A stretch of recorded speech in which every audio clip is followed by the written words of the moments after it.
My name is Janet Penalty, and I'm running for the newly created district of 94 in West Virginia. And I'm going to begin this with a quote by George Washington. Government is not reason, it is not eloquence, it is force. Like fire, a troublesome servant and a fearful master. Never for a moment should it be left to irresponsible action.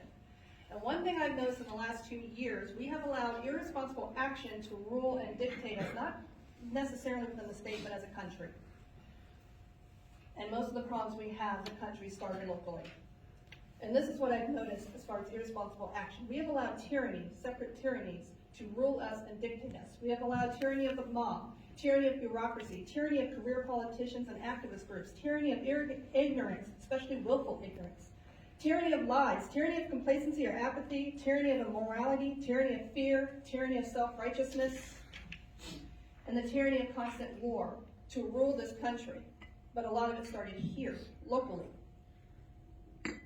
And so that is why I am here. I can't stand by anymore and just watch this country go down the tubes.